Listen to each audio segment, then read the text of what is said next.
with these Pacifica wheels. Okay.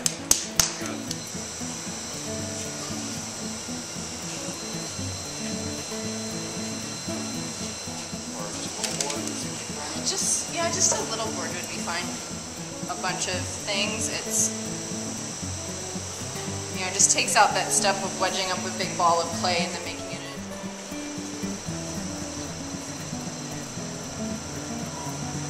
But still be able to bring up a lot of that clay. So I'm just really curving that in pot right around my work as I'm going.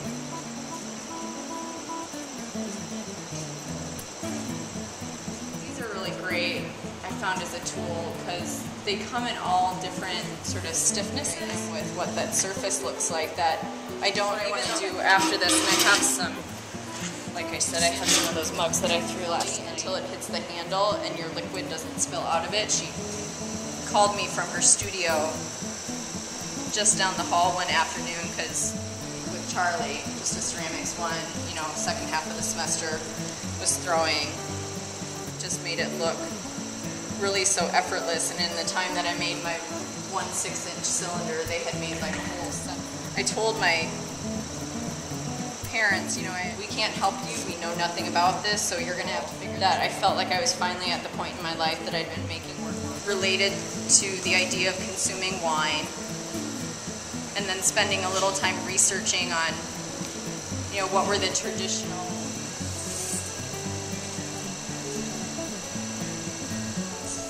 and figuring out what my mug was, what the shape of my mug was going to be, to kind of really find my style of forms and my style of work was to be interested in. And what were the qualities? I don't know how the connection is made, but Gail made it for us, and we got to go in, and we got to handle these pots. We could pick from the wall.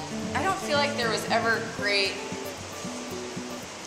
never great technique instruction of any sort that I got. There might be little bits here and there, but it as like a section of my life overnight. Why does it take me so long?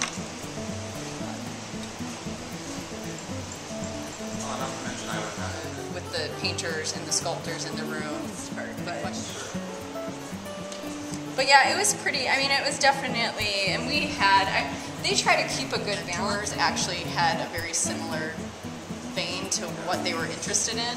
So in Florida, and he was with like Rudy Audio and all like the years. By the end of the year that he went through. And it's all he does, and he makes really great pots. We're actually working on most right now. Okay. Handle pulling demonstrated last week. No pressure, but yeah, this part.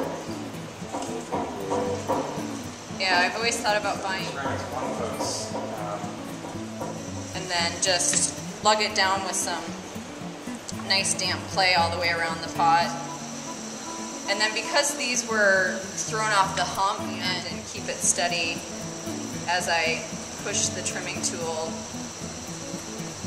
against the outside of the, curving away the center part of it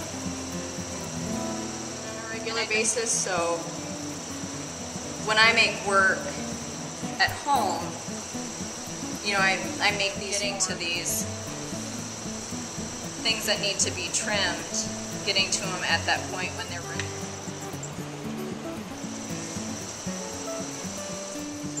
This width of how thick that foot is, in terms of how much clay is there, a little bit of water, and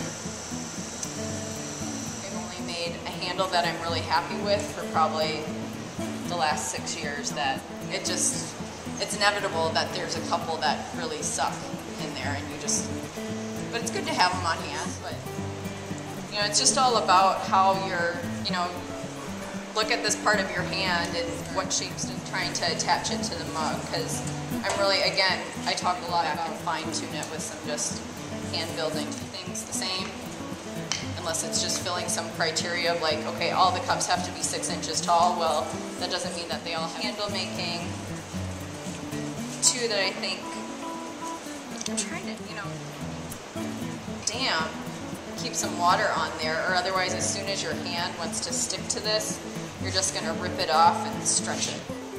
It just takes, like I said, it just takes practice and lots of handle making. Just top and the underside of it so that it is just one nice, have it as part of something.